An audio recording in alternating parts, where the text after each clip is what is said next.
चलते हैं। अब आते हैं, हमने जब हाफ वेव रेक्टिफायर पढ़ लिया तो फुल वेव रेक्टिफायर पढ़ेंगे। हाफ वेव रेक्टिफायर के कुछ डिसएडवांटेज अपन ने देखे थे। इसकी एफिशिएंसी कम थी, एक ही डायोड यूज करा था, आधी साइकिल के लिए हमें आउटपुट ही नहीं मिल रहा था, तो इन कारणों से हमें फुल वेव को लाना पड़ा। तो जो एवरेज आउटपुट वोल्टेज है इसका डीसी का वो हाफ वेव से ज़्यादा है फुल वेव का, मतलब इसमें ज़्यादा डीसी मिलेगी as compare to half wave. उसकी एफिशिएंसी 40 है, इसकी 40 से ज़्यादा होगी, ठीक है, जो कि बेसिक रिक्वायरमेंट है। अरे हम पावर पूरी दे रहे हैं, बिजली का बिल तो पूरा ही ले रहे हैं, उससे आउटपुट अगर कम लेंगे तो फिर फ़ायदा ही क्या है। तो इसलिए हमें फुल वेव रेक्टिफायर लाना पड़ा। तो जो आउटपुट होता है फुल वेव रेक्टिफायर का वो ज़्यादा आउटपुट देता है DC as compare to half wave rectifier, और रिपल भी कम होते हैं, इसमें एसी कंपोनेंट कम होगा, ठीक है, मतलब स्मूथ डीसी देता है। अब इसका जो आउटपुट अवेलेबल है वो यूनिडायरेक्शन में है और दोनों साइकिल मिलेंगी, दोनों साइकिल पर एक ही डायरेक्शन में, मतलब इनपुट की दोनों साइकिल के लिए ये आउटपुट देगा, इसलिए इसे बोला गया है फुल वेव रेक्टिफायर। इनपुट की दोनों साइकिल के लिए आउटपुट देगा, इसलिए इसे बोला गया फुल वेव रेक्टिफायर। और आउटपुट जो ऑब्टेंड होगा वो वन डायरेक्शन में होगा। तो हमने क्या बोला, output is available for complete cycle of input in unidirectional, means for both cycle of input positive and negative we get a unidirectional output. ये दो तरह के प्रिंसिपल पे है, सेंटर टेप और ब्रिज। तो सेंटर टेप देखते हैं हम, सेंटर टेप रेक्टिफायर क्या होता है। सेंटर टेप रेक्टिफायर जिसमें सेंटर टेप ट्रांसफार्मर यूज हुए, एक नॉर्मल ट्रांसफार्मर होते हैं, वैसे हम बाजार में जितने भी आते हैं वो सेंटर टेप आ रहे हैं जिनके 3 तार निकले होते हैं, तो वो 3 तार का कॉन्सेप्ट ही सेंटर टेप है। इसके अंदर क्या होती है, मल्टी वाइंडिंग होती है। अब ये 3 तार, जैसे आप लिया है ट्रांसफार्मर लिया है 12 वोल्ट का, तो ये 12 वोल्ट को तोड़ेगा 606 ऐसे तोड़ता है, मतलब जो बीच का पॉइंट है वो कॉमन पॉइंट है, मिड पॉइंट है। तो ये क्या करता है, जो ऊपर का टर्मिनल है और जो सबसे नीचे का टर्मिनल है वो दोनों अपोजिट फेज में होते हैं, मतलब ये आने वाली सप्लाई को 2 फेज में तोड़ देता है और दोनों फेज जो 2 सप्लाई में तोड़ देता है, मतलब ये 2 सप्लाई बना देता है आने वाली सप्लाई की। अगर पॉजिटिव आ रहा है तो पॉजिटिव के भी 2 टुकड़े करेगा, पॉजिटिव और नेगेटिव, और नेगेटिव आ रहा है तो नेगेटिव के भी 2 टुकड़े करेगा, नेगेटिव और पॉजिटिव, मतलब ये 2 टुकड़े बना देता है, मतलब वो 2 टर्मिनलों को अपोजिट फेज में कर देता है। उसका मैग्नीट्यूड सेम रहेगा पर फेज अपोजिट रहेगा, ठीक है। इसमें नॉर्मली कितने डायोड यूज होते हैं सेंटर टेप रेक्टिफायर में, 2 डायोड यूज होते हैं, क्लियर है।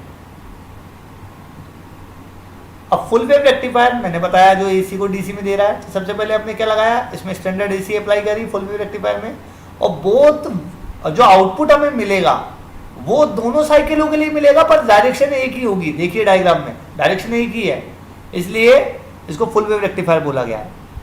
यहाँ पे लिखा हुआ है, इसको फुल वेव कर लीजिएगा। Construction of full wave rectifier, अगर हम देखें कंस्ट्रक्शन में तो इसका मेन पार्ट कौन है, centre tape step down transformer, दूसरा रेजिस्टिव लोड और तीसरे 2 डायोड्स। तो centre tape step down transformer मतलब पहली बात तो हमने क्यों लगाया ट्रांसफार्मर, जैसे कि इनपुट वोल्टेज हमारा कम हो सके, ठीक है। और सेंटर टेप के कितने पॉइंट है, 3, अपर मिडिल और लोअर। अब ये क्या करेगा, इनपुट आने वाले इनपुट को 2 इक्वल पार्ट में बांट देगा with respect to mid point. Mid point के हिसाब से जैसे 24 वोल्ट की सप्लाई है तो 12 0 और फिर 0 12, तो नीचे वाला टर्मिनल नेगेटिव है, ऊपर वाला टर्मिनल पॉजिटिव है, बीच वाला न्यूट्रल है, कॉमन पॉइंट है, ठीक है। तो ऊपर वाला पार्ट और नीचे वाला पार्ट आउट ऑफ फेज होते हैं, ठीक है। लोड हमारा जो डीसी आउटपुट लेने का काम आएगा, और 2 डायोड्स जो कि क्या करेंगे, इस बाई डायरेक्शनल वेवफॉर्म को यूनि डायरेक्शन में कन्वर्ट करवाएंगे। नाउ अब हम देखते हैं इसकी कंस्ट्रक्शन में, मैंने ये बताया अभी देखिए आप, तो कंस्ट्रक्शन में क्या है, एक हाई वोल्टेज हमने अप्लाई करी है प्राइमरी साइड पे जो कि हमें दिख रही है नॉर्मली 220 वोल्ट, और हमें एक लो वोल्टेज मिली है सेकेंडरी वाइंडिंग पे, पर ये 2 पार्ट्स में बट गई है, at point A and at point B with respect to what, mid point C, ठीक है। अब पॉजिटिव टर्मिनल जो है ऊपर का टर्मिनल है वो पी टर्मिनल पे जा रहा है, किसके, डायोड के, D1 के, ठीक है। और लोड का एक सिरा दोनों डायोड के एन टर्मिनल से जुड़ा हुआ है और लोड का दूसरा सिरा किससे जुड़ा हुआ है, मिड पॉइंट से। सिमिलरली जो लोअर टर्मिनल है बी वो D2 के पॉजिटिव पी टर्मिनल से जुड़ा हुआ है, ठीक है। और दोनों डायोड के जो एन टर्मिनल है वो शॉर्ट कर दिए गए, क्लियर है। वर्किंग देखते हैं। वर्किंग में हमने वही बात करी, पहले प्राइमरी पे हमने हाई वोल्टेज लगाया, हाई वोल्टेज कन्वर्ट हो गया लो वोल्टेज में, और फिर डायोड का काम चालू हुआ। अब डायोड की वही 2 साइकिल आएंगी, पॉजिटिव साइकिल और नेगेटिव साइकिल। तो पॉजिटिव साइकिल में जो अपर एंड है सेकेंडरी का वो पॉजिटिव बन जाता है, ठीक है, पॉजिटिव है तो, और जो लोअर एंड है वो नेगेटिव बन जाता है। किसके रेस्पेक्ट में? सी पॉइंट के रेस्पेक्ट में। मैं तो देखो इसने 2 भागों में तोड़ दिया पॉजिटिव को भी, प्लस माइनस फिर प्लस माइनस, राइट।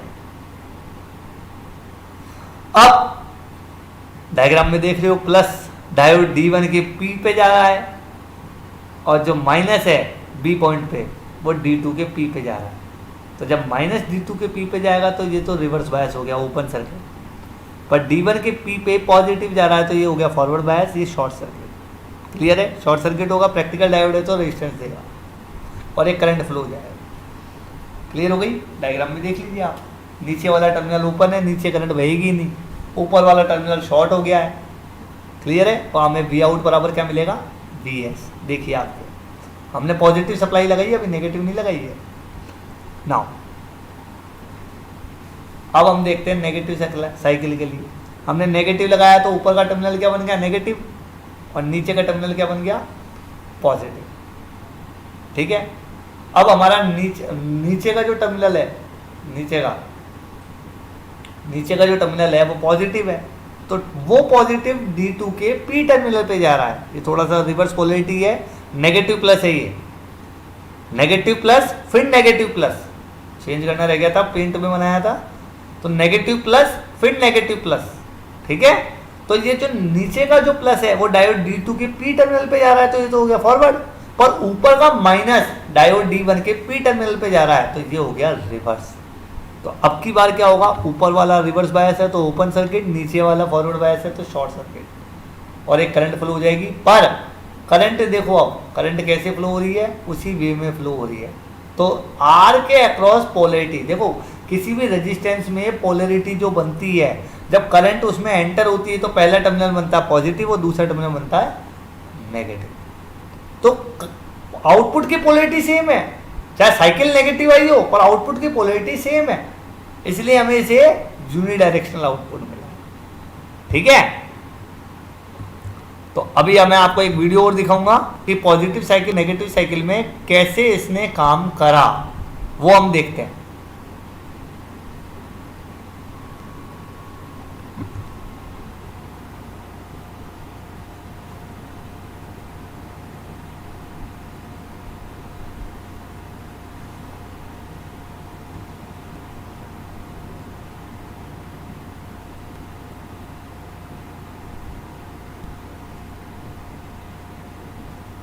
तो देखिए पॉजिटिव साइकिल में आप देख रहे हो करंट का डायरेक्शन और साइकिल, पॉजिटिव साइकिल चलती है तो पॉजिटिव साइकिल जब चल रही है तो देखिए करंट कैसे फ्लो हो रही है, डायरेक्शन देखिए आप, ये ऊपर से वेव फॉर्म गई, ये डायोड D1 शॉर्ट हुआ और ये करंट इधर आ गई, क्योंकि D2 काम ही नहीं करेगा, रिवर्स बायस है इस दौरान।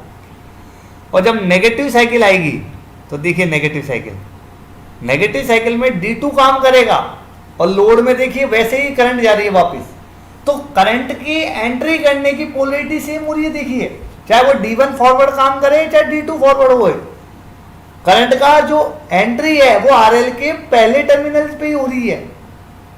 ऐसा नहीं है कि नेगेटिव साइकिल आ गई तो लोड में भी करंट उल्टी बह रही है, लोड में करंट देखो वैसी जा रही है, तो ऊपर का टर्मिनल तो पॉजिटिव बन रहा है, और जब हमें तो आउटपुट वही मिलेगा। तो ये ठीक है, अब वापिस आते हैं हम किस पे? हमारे किस पे?